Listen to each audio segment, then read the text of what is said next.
Hello everyone. हम यहाँ पे ज्योग्राफी पढ़ रहे हैं। क्लास 9th की एनसीईआरटी ज्योग्राफी है ये, और हम चैप्टर 4 आज स्टार्ट कर रहे हैं, क्लाइमेट। क्लाइमेट और वेदर में क्या डिफरेंस होता है ये पहले हम समझने की कोशिश करते हैं। देखिए, वेदर क्या होता है ना, किसी भी पॉइंट ऑफ टाइम पे किसी भी एरिया में जो एटमॉस्फेयर का स्टेट होता है उसे वेदर कहते हैं। ठीक है, मतलब जैसे आज हम सुबह उठे और हमने देखा कि बहुत क्लाउडी है वेदर, मतलब मौसम जो है वो क्लाउडी है और सनरेज नहीं आ पा रहा है, अंधेरा अंधेरा सा है, तो हम क्या कहते हैं कि आज वेदर क्लाउडी है। ठीक है, लेकिन हो सकता है कि 12 बजे के बाद या 2 बजे धूप निकल आती है। ठीक है, और जो क्लाउड्स हैं वो हट जाते हैं, तो हम क्या कहते हैं, द वेदर इज सनी। ठीक है, तो इससे हमें क्या पता चलता है कि वेदर जो है एक दिन में ही कितनी बार बदल सकता है। ठीक है, तो इसीलिए जो जिस पॉइंट ऑफ टाइम पे हम वेदर की बात कर रहे हैं, इसका मतलब है कि उस पॉइंट ऑफ टाइम पे उस एरिया में एटमॉस्फेयर का स्टेट क्या है, हम उसकी बात कर रहे हैं। ठीक है, लेकिन जब क्लाइमेट की बात होती है तो क्लाइमेट क्या होता है, ये होता है सम टोटल होता है ये वेदर कंडीशन का किसी भी एरिया में। मतलब कोई भी एक लार्ज एरिया है, वहाँ पे पिछले 30 सालों में या 30 ईयर से ज़्यादा के टाइम पीरियड में जो वेदर का कंडीशन है वो कैसा रहा है, उसके एवरेज के हिसाब से हम डिसाइड करते हैं कि वहाँ का क्लाइमेट कैसा होता है। ठीक है, मतलब ये होता है कि भले ही मतलब हर दिन आपके वेदर में चेंजेस आ सकते हैं जहाँ पे आप रहते हो वहाँ पे, लेकिन एक कॉमन पैटर्न चलता है कुछ हफ्तों तक या कुछ महीनों तक। मतलब जैसे इंडिया में क्या होता है कि जब हम अगर नॉर्थ इंडिया की बात करें तो क्या होता है कि नवंबर से फेब तक, फरवरी तक क्या होता है कि एक कॉमन पैटर्न होता है कि ठंडी होती है। ठीक है, विंटर्स होते हैं, ठंडी होती है, डेज आर कूल। ठीक है, ठंडा होता है दिन। और जब अप्रैल से जनरली जुलाई अगस्त तक क्या होता है कि गर्मियाँ होती है, डेज आर हॉट। ठीक है, तो एक कॉमन फीचर है ये, कॉमन पैटर्न है ये, जो महीनों तक ऐसा चलता है। ठीक है, उसी में वेरिएशंस आते हैं, कुछ डिग्रीज के वेरिएशंस आते हैं। जैसे कि अगर विंटर है तो कभी 15 डिग्री तक होता है टेम्परेचर, तो कभी 3 और 4 डिग्री टेम्परेचर होता है। ठीक है, वो वेरिएशंस आते हैं। किसी किसी दिन विंटर में क्या होता है कि जो डेज होते हैं वो बहुत फॉगी होते हैं, बहुत फॉग होता है, बिल्कुल भी सनराइज नहीं होते। लेकिन किसी दिन क्लियर होती है स्काई, किसी दिन वेस्टर्न डिस्टर्बेंस की वजह से बारिश भी हो जाती है। ठीक है, लेकिन एक कॉमन पैटर्न होता है कि डेज आर कूल। ठीक है, तो एक कॉमन पैटर्न चलता है। ठीक है, उसके हिसाब से हम ये चीज़ डिसाइड करते हैं कि किसी भी एरिया का क्लाइमेट कैसा होता है। ठीक है, क्या क्लाइमेट उस एरिया का है ये हम देखते हैं। ठीक है, तो ये क्या होता है, ये वेदर कंडीशन के वेरिएशंस के हिसाब से हम डिसाइड करते हैं। ठीक है, एक लॉन्ग पीरियड ऑफ टाइम तक हम पहले इसको देखते हैं, उसके ऑब्जर्व करते हैं, उसके बाद ही हम डिसाइड करते हैं क्लाइमेट को। ठीक है, क्लियर है वेदर और क्लाइमेट में क्या डिफरेंस होता है।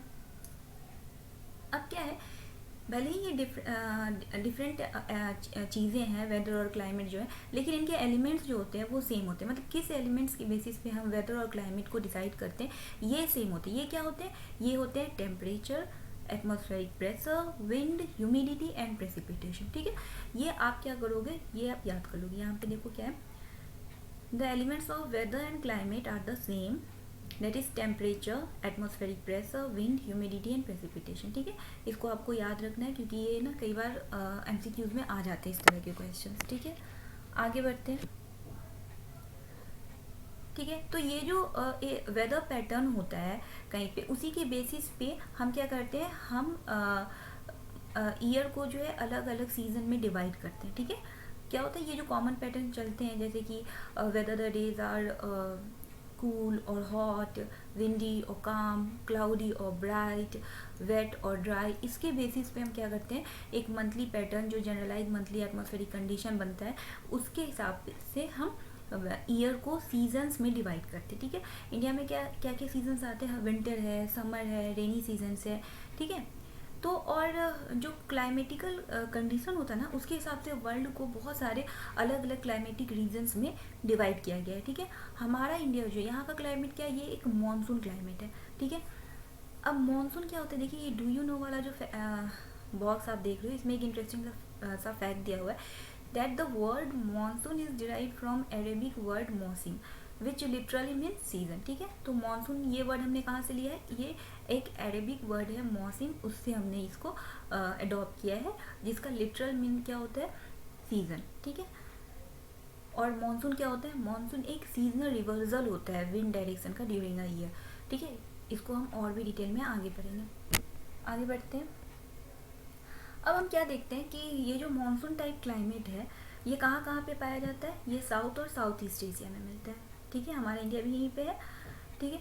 अब एक मतलब कि एक जनरल पैटर्न तो क्लाइमेट का होता है किसी भी कंट्री का या किसी भी रीजन का या किसी भी कॉन्टिनेंट का, ठीक है।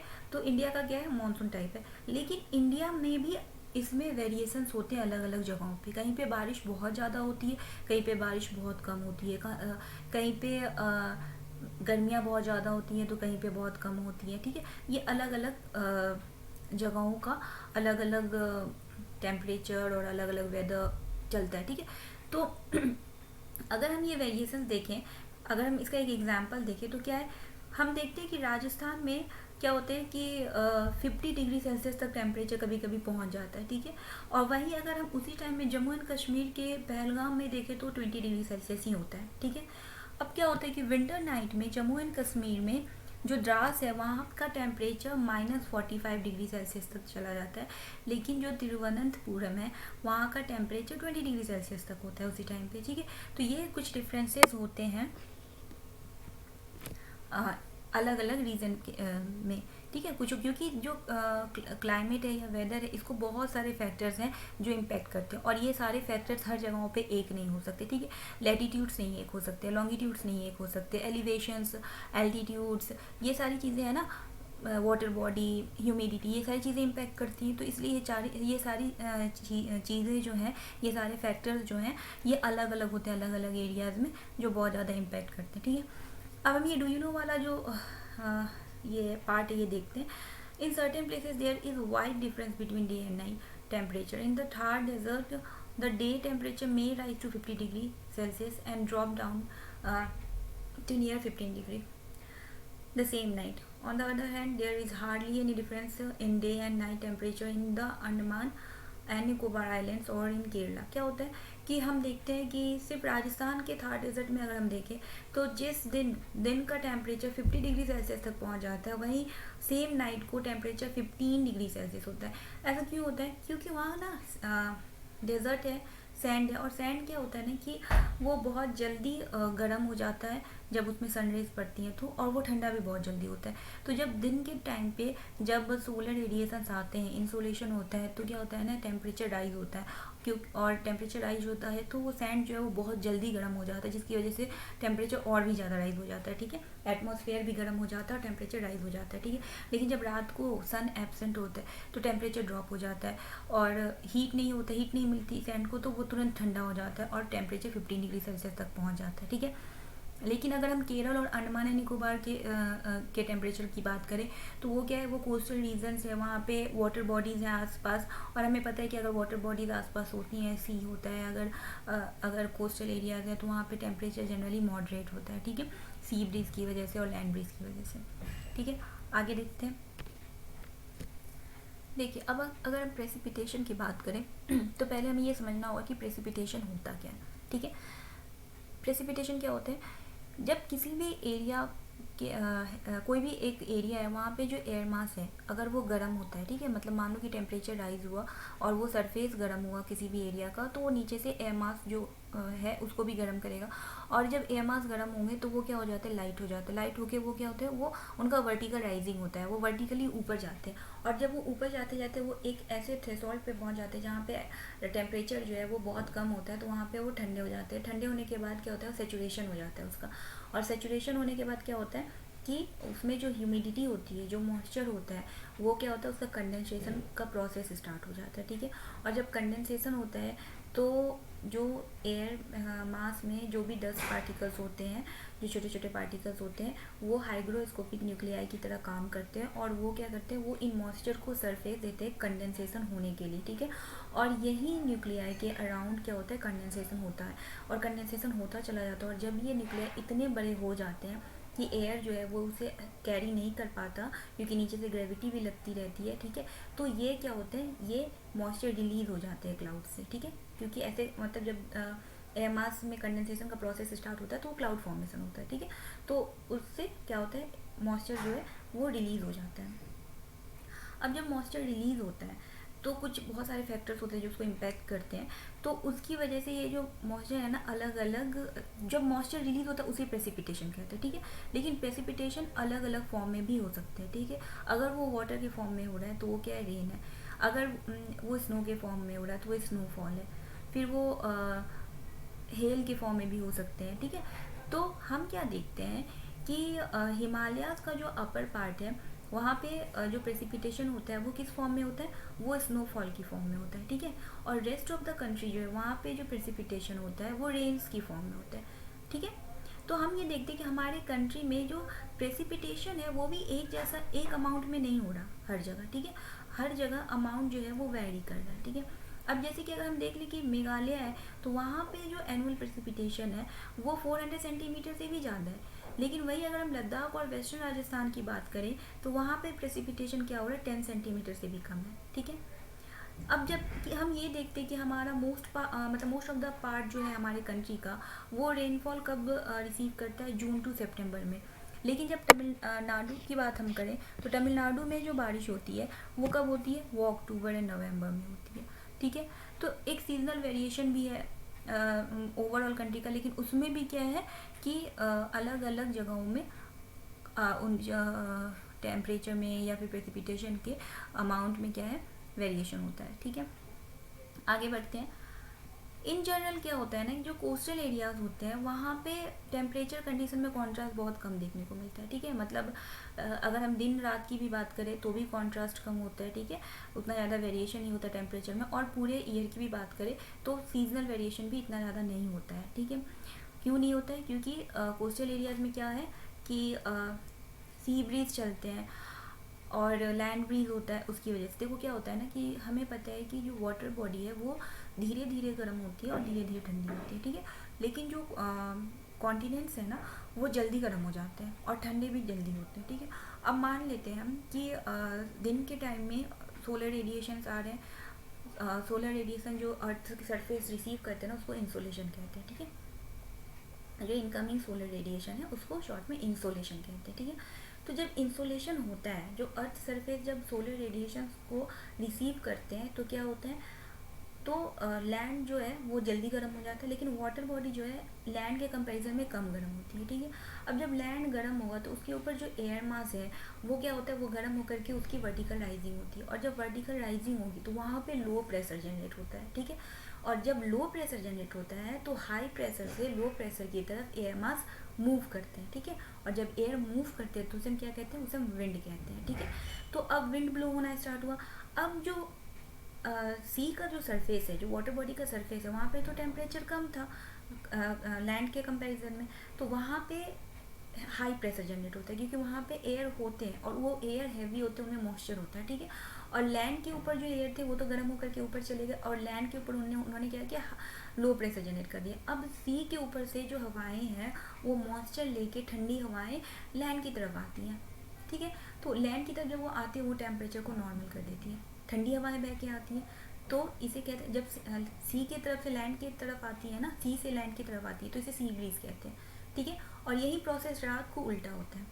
रात को क्या होता है, लैंड से हवाएं सी की तरफ जाती है जिसको लैंड ब्रिज कहते हैं, ठीक है। इसीलिए क्या है ना, टेम्परेचर मॉडरेट होता है क्योंकि हीट का ट्रांसफ़र हो रहा है ना कोस्टल एरियाज में, ठीक है। क्लियर है। अब क्या होता है ना कि वही अगर हम इंटीरियर साइड में चले, मतलब कि अगर कोस्टल एरियाज में तो टेम्परेचर मॉडरेट होता है, लेकिन कोस्टल एरिया से जब हम इंटीरियर साइड में चले जहाँ पे कि आसपास वाटर बॉडीज़ नहीं है तो वहाँ पे कॉन्ट्रास्ट हमें ज़्यादा देखने को मिलता है, सीजनल कॉन्ट्रास्ट भी ज़्यादा मिलता है हमें, ठीक है। आगे बढ़ते हैं। और ये क्या है ना, एक जनरल पैटर्न चलता है नॉर्दर्न प्लेन्स में, इंडिया के नॉर्दर्न प्लेन्स में, कि रेनफॉल जो है ना वो ईस्ट से वेस्ट की तरफ डिक्रीज होती है, ठीक है। क्यों डिक्रीज होती है, क्योंकि वो ईस्ट से जो हवाएं आती है ना वो मॉइस्चर लेकर के आती है बे ऑफ बंगाल से, ठीक है। अब वो मॉइस्चर लेके जब वेस्ट की तरफ वो बढ़ती है ना तो वो पहले ही कोस्टल एरियाज में बारिश ज़्यादा करवा देती है, ठीक है। और बारिश करवाते हुए वो जब आगे बढ़ती है तो उसका वो मॉइस्चर लूज़ करती हुई आगे बढ़ती है, ठीक है। इसलिए जो जैसे जैसे मॉइस्चर अगर लूज़ होता चला जाएगा, अगर हवाओं में मॉइस्चर ही नहीं होगा तो वो बारिश कैसे करवाएंगी, ठीक है। इसीलिए रेनफॉल जो है वो east to west northern plains में क्या होते हैं, डिक्रीज होते हैं। क्लियर है। आगे बढ़ते हैं। अब ये जो वेरिएशंस है ना चाहे वो टेम्परेचर की बात कर लें हम या प्रेसिपिटेशन की बात करें, इनमें जो वेरिएशन होते हैं इसका सीधा सीधा इम्पैक्ट किस चीज़ों पे होता है, लोगों के जीने के तरीका पे, ठीक है, वो क्या पहनेंगे, वो क्या खाएंगे, ठीक है, ये सारी चीज़ें, उनका घर कैसा होगा, किस तरह के घर बनेंगे, तो ये सारी चीज़ें जो है ऑफकोर्स वेदर और क्लाइमेट पे और सीज़न पे डिपेंड करता है, ठीक है। तो ये जो प्रेसिपिटेशन है या टेम्परेचर है या क्लाइमेट है या वेदर है, ये सीधा सीधा लोगों के लिविंग स्टाइल को इम्पैक्ट करते हैं, ठीक है। आगे बढ़ते हैं। आगे हम देखेंगे क्लाइमेटिक कंट्रोल्स, ठीक है। देखो कुछ फैक्टर्स होते हैं ना जो क्लाइमेट को कंट्रोल करते हैं, ठीक है। क्या क्या कंट्रोल करते हैं, जो है बहुत सारे फैक्टर्स हैं। यहाँ पे हम क्या क्या डिस्कस करने वाले हैं, 6 मेजर कंट्रोल्स हैं जो क्लाइमेट किसी भी प्लेस के क्लाइमेट को कंट्रोल करते हैं, वो हम डिस्कस करने वाले हैं, ठीक है। ये क्या क्या फैक्टर्स हैं, ये है latitude, altitude, pressure, wind system, distance from sea, ocean currents and relief feature, ठीक है। ये क्या है, इसे हम और अच्छे से समझने की कोशिश करते हैं।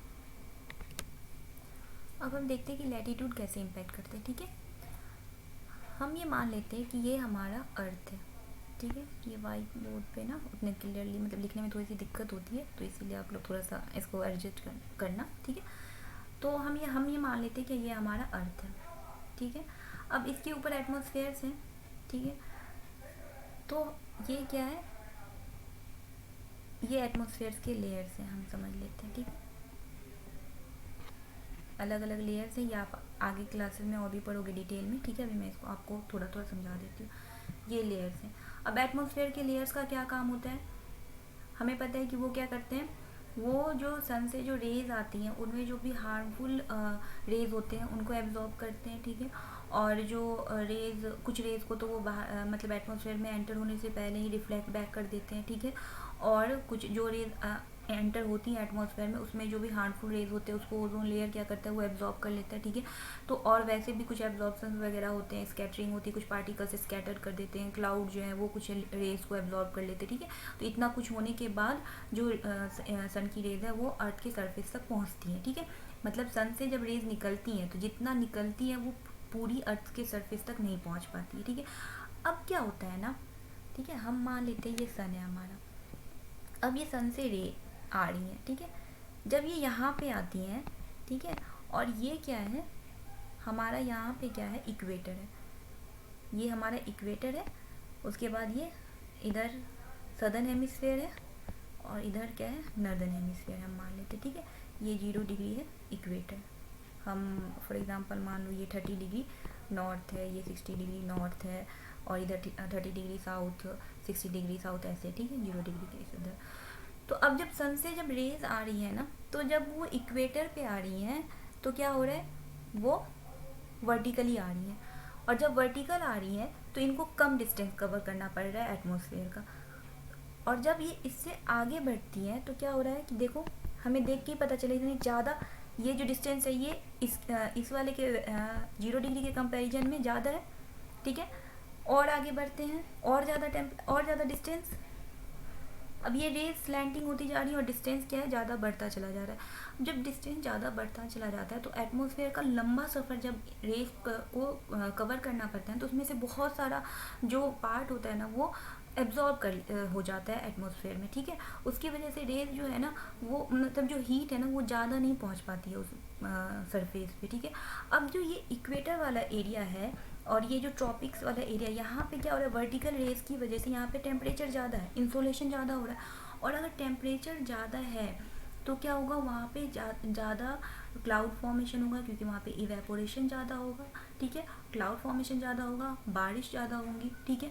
तो देखो कि हमने ये समझ लिया कि लैटिट्यूड जो है कि वो क्या हो रही है, 0 डिग्री से जब हम आगे बढ़ रहे हैं, 0 डिग्री से जैसे जैसे हम आगे बढ़ रहे हैं, आगे के लैटिट्यूड्स में जा रहे हैं, वैसे वैसे टेम्परेचर कम हो रहा है, ठीक है। और टेम्परेचर कम होगा तो क्या कहते हैं, इवेपोरेशन कम होगा, और इवेपोरेशन कम होगा तो क्या होगा, क्लाउड फॉर्मेशन कम होगा और प्रेसिपिटेशन भी कम होगा, ठीक है। क्लियर है। तो इसलिए हमें ये याद रखना है कि जो इक्वेटर वाला जो एरिया होता है ना, इक्वेटोरियल एरिया या फिर ट्रॉपिकल एरिया जो होता है, मतलब ये वाला जो एरिया है, सॉरी, तो यहाँ पे क्या होती है ना, बारिश ज़्यादा होती है, ठीक है। और यहाँ पे टेम्परेचर में ना इतना ज़्यादा कॉन्ट्रास्ट आपको देखने को नहीं मिलेगा, क्योंकि अगर दिन में क्या होता है ना कि टेम्परेचर बहुत जैसे ही मतलब इंसोलेशन ज़्यादा होने लगता है तो क्या होता है, क्लाउड फॉर्मेशन ज़्यादा होने लगता है, क्योंकि वहाँ पे वाटर बॉडीज़ भी बहुत ज़्यादा हैं, प्रेजेंट हैं। तो वहाँ पे इवेपोरेशन होता है, क्लाउड फॉर्मेशन होता है, और शाम होते होते वहाँ पे बारिश हो जाती है, तो टेम्परेचर फिर नॉर्मल हो जाता है। ठीक है, क्लियर है। तो इससे हमने ये क्या समझा कि जो लैटीट्यूड है उसका कैसे इम्पैक्ट होता है टेम्परेचर में और प्रेसिपिटेशन में। ठीक है, अब देखो जब टेम्परेचर कहीं पे ज़्यादा है ना, अगर देख हम मान लेते कि ये कोई सरफेस है, ठीक है, यहाँ पे इंसोलेशन हुआ, ठीक है, और टेम्परेचर राइज हो गया।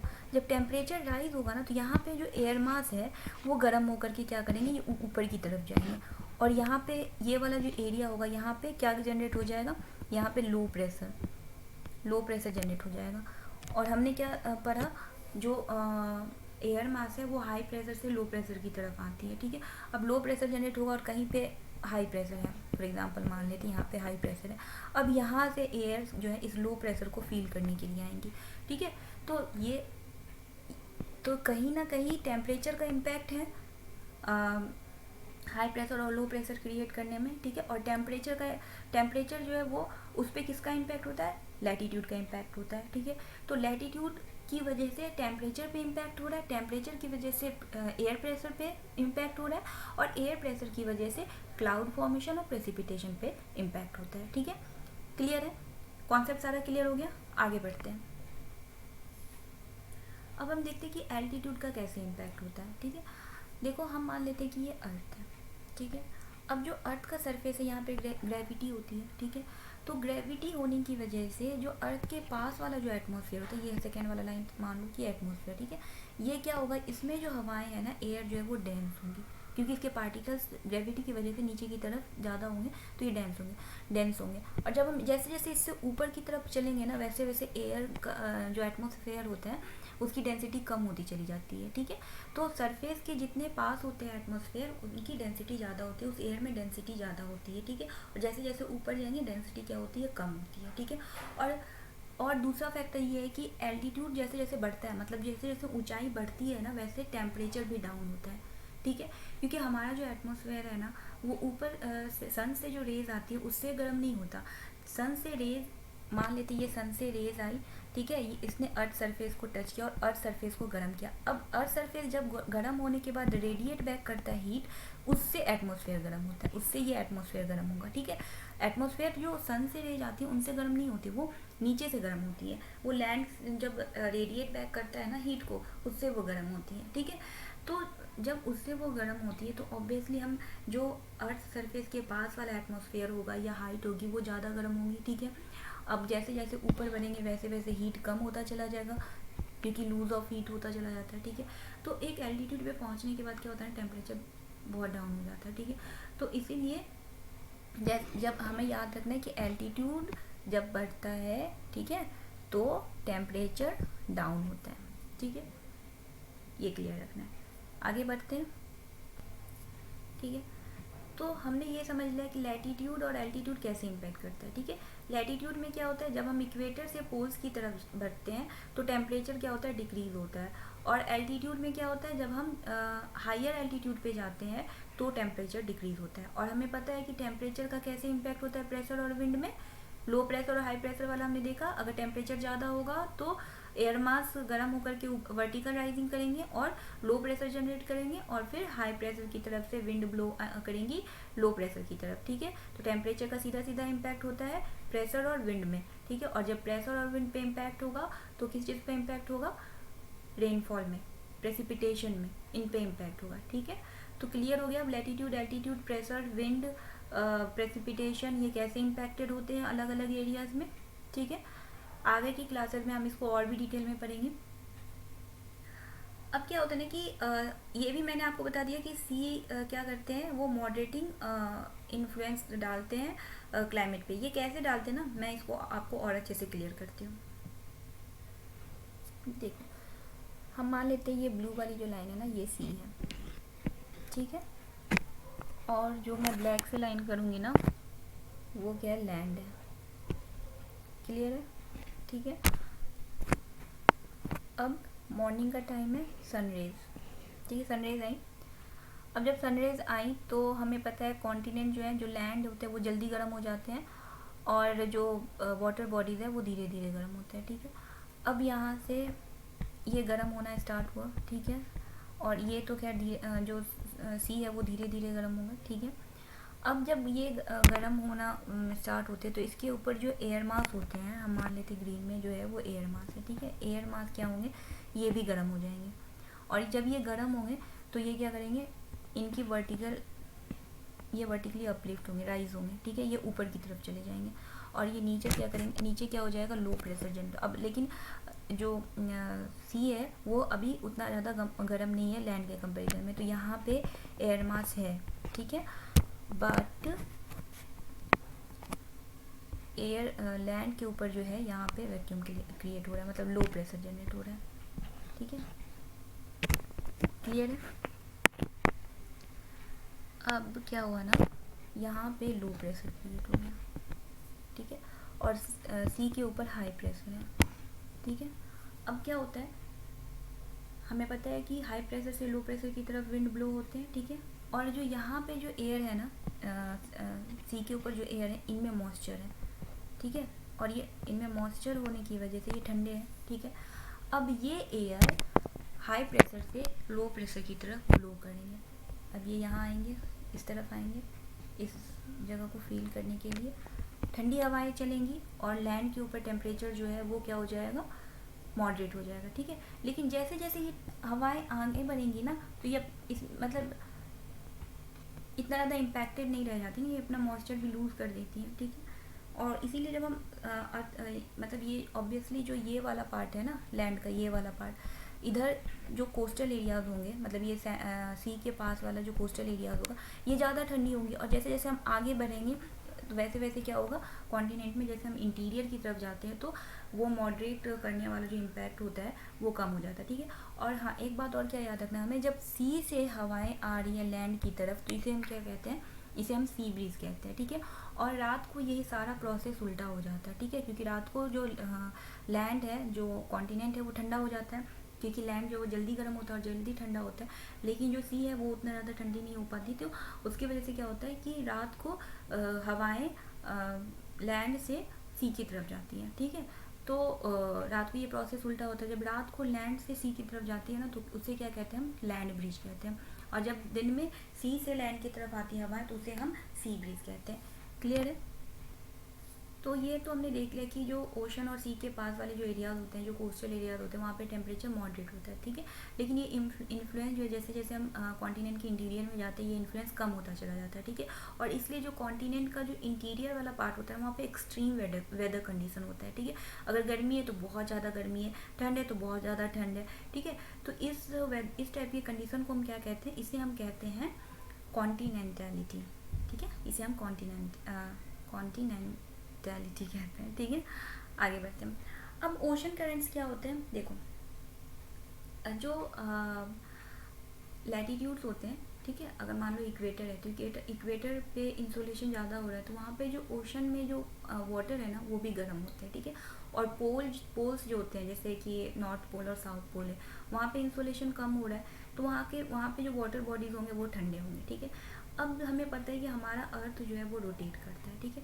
रोटेट करने की वजह से जो ओशन में जो वाटर्स होते हैं वो एक तरफ से दूसरी तरफ जाते हैं, ठीक है। क्योंकि एक तो वो रोटेट करता है तो उसमें फोर्स लगता है, वो है। और फिर जो विंड ब्लो करते हैं ना, जो एयर प्रेशर होता है तो विंड के साथ जो है ओशन करंट भी ब्लो होता है, ठीक है। मतलब ओशन करंट पे विंड का भी इम्पैक्ट होता है, ठीक है। तो अब अगर इक्वेटर की तरफ से पानी जो वाटर है, जो ओशन करंट है वो अगर पोल की तरफ जाए तो वो क्या होगा, वो वार्म वाटर करंट होगा। अगर पोल की तरफ से वाटर इक्वेटर की तरफ आ रहे हैं तो वो क्या होगा, वो कोल्ड वाटर करंट होगा। अब जहाँ पे जिस ओशन मतलब जिस कोस्ट के पास वार्म वाटर करंट बहती हैं वहाँ का उस कोस्ट का जो टेम्परेचर होता है वो कंपैरेटिवली ज़्यादा होता है। और जिस कोस्ट के पास कोल्ड वाटर करंट बहते हैं ना वहाँ उस कोस्ट में टेम्परेचर जो है वो ठंडा होता है, ठीक है। तो इस तरह से जो ओशन करंट्स होते हैं ये भी इम्पैक्ट डालते हैं वेदर पे और क्लाइमेट पे। क्लियर है। आगे बढ़ते हैं। अब हम देखते हैं कि रिलीव्स का कैसे इम्पैक्ट होता है क्लाइमेट में या वेदर में, ठीक है। हम मान लेते हैं ये क्या है कि माउंटेन है, ठीक है, और यहाँ से अगर कोई कोल्ड विंड आ रही है या हॉट विंड आ रहा है, ठीक है, तो ये माउंटेन क्या करता है ना, इस एरिया के लिए ये माउंटेन एक बैरियर की तरह काम करता है, ठीक है, और ये उस कोल्ड विंड और हॉट विंड को रोक देता है, जिसकी वजह से यहाँ के टेम्परेचर को इतना ज़्यादा इम्पैक्ट नहीं पड़ता। अगर ये माउंटेन ना हो और ये कोल्ड विंड यहाँ तक पहुँच जाए तो ये एरिया फ्रीजिंग पॉइंट में पहुँच सकता है, मतलब अगर कोल्ड विंड बहुत ज़्यादा ठंडी है तो, ठीक है, मतलब इस विंड के हिसाब से इस एरिया का टेम्परेचर राइज और डिप हो सकता है, ठीक है, अगर विंड की क्वालिटी के हिसाब से। अगर ठंडी है विंड तो ये इस एरिया का टेम्परेचर ठंडा हो जाएगा, और अगर विंड जो है वो बहुत ज़्यादा गर्म है तो इस एरिया का टेम्परेचर बहुत ज़्यादा गर्म हो जाएगा, ठीक है। एक तो ये होता है इम्पैक्ट, और दूसरा इम्पैक्ट ये होता है ना कि इसका इम्पैक्ट प्रेसिपिटेशन पे भी होता है। वो कैसे होता है, अब देखो ये माउंटेन है, ठीक है, अब यहाँ से मान लो कि विंड आ रही है, इधर से विंड आ रही है, इनमें मॉइस्चर है, ठीक है, ये मॉइस्चर लेके जब यहाँ पे आती है तो इस माउंटेन से ये टकरा के ये ऊपर की तरफ जाती है, इसके स्लोप से टकरा के ये ऊपर की तरफ जाएंगी। अब हमें पता है एल्टीट्यूड पे टेम्परेचर क्या हो जाता है, कम हो जाता है। टेम्परेचर कम होने की वजह से जो ये एयर है वो वहाँ पे कम टेम्परेचर जहाँ पे होगा वहाँ पे पहुँचने के बाद ये क्या हो जाएंगी, सेचुरेटेड हो जाएंगी, और इसमें कंडेंसेशन स्टार्ट हो जाएगा, और इससे ये क्या होगा, यहाँ पे क्लाउड फॉर्म करेंगी, और क्लाउड फॉर्म करने के बाद क्या करेंगी, ये यहाँ पे प्रेसिपिटेशन करवाएंगी, बारिश हो जाएगी यहाँ पे, ठीक है। तो ये वाला जो साइड है, इसे जो माउंटेन का जो ये वाला साइड है, जिस साइड बारिश हो रही है, इसे हम विंडवर्ड साइड कहते हैं, ठीक है। अब हवाएं जब यहाँ पे बारिश करवा के जब उन अपने मॉइस्चर को यहाँ पे पूरी तरह से रिलीज़ कर देंगी और ड्राई हो जाएंगी, ड्राई होके जब ये आगे बढ़ेंगी तो यहाँ पे तो अब इनके पास मॉइस्चर है नहीं, और वैसे यहाँ बढ़ने के बाद फिर ये क्या करेंगी, नीचे की तरफ आएंगी, और नीचे आने के बाद क्या होता है कि ये नीचे आने के बाद टेम्परेचर बढ़ जाता है और ये गर्म हो जाती है, गर्म होने के बाद और ज़्यादा अनसेचुरेटेड हो जाती है, ठीक है। तो इस साइड पे क्या होता है ना, जो ये वाला साइड होता है माउंटेन का, ना यहाँ बारिश होती है, या तो बहुत कम बारिश होगी या फिर बारिश होगी ही नहीं, और जो ये वाला साइड है इसे हम क्या कहते हैं, लीवर्ड साइड कहते हैं, ठीक है। जिस साइड बारिश होगी वो विंडवर्ड साइड होगा, और जिस साइड बारिश नहीं होगी वो लीवर्ड साइड होगा, ठीक है। तो ये जो रिलीफ है इससे ऐसे इम्पैक्ट होता है टेम्परेचर पे, प्रेसिपिटेशन पे, ठीक है, आगे, क्योंकि ऑब्वियसली बारिश अगर हो जाएगी तो टेम्परेचर फिर क्या हो जाता है, कम हो जाता है ना किसी भी एरिया का, ठीक है। आगे बढ़ते हैं, आगे हम देखेंगे फैक्टर्स अफेक्टिंग इंडियाज़ क्लाइमेट, ठीक है। लेकिन ये जो इस चैप्टर का जो आगे का जो पार्ट है ना वो हम पार्ट 2 में कवर करेंगे, ठीक है, क्योंकि अगर मैं इसे यहीं पे कवर करने लगी तो ये वीडियो बहुत ज़्यादा लंबा हो जाएगा, ठीक है। तो आई होप कि मैंने जो भी कॉन्सेप्ट्स आपको पढ़ाए वो आपको क्लियर हो गए होंगे। मैं आपको रिकमेंड करूँगी कि मेरे वीडियोस देखने के बाद आप एक बार बुक को खुद से पढ़ो, ठीक है। बुक में सब कुछ बहुत क्लियरली दिया हुआ है, आप बुक को फिर से पढ़ो और आपके कॉन्सेप्ट और भी अच्छे से क्लियर हो जाएंगे, ठीक है। अगर क्लियर नहीं होते दोबारा से वीडियो देखो, फिर भी अगर क्लियर ना हो तो आप कमेंट सेक्शन में मेरे से क्वेश्चन पूछ सकते हो, मैं आपके सारे क्वेश्चन सारे डाउट्स वहाँ पे क्लियर कर दूँगी, ठीक है। कोशिश करूँगी मैं कि क्लियर कर दूँ। आई होप कि ये वीडियो आपके लिए यूज़फुल हो और आपको सारी चीज़ें समझ में आए, और तब फिर हम मिलते हैं नेक्स्ट पार्ट में, ठीक है। Thank you.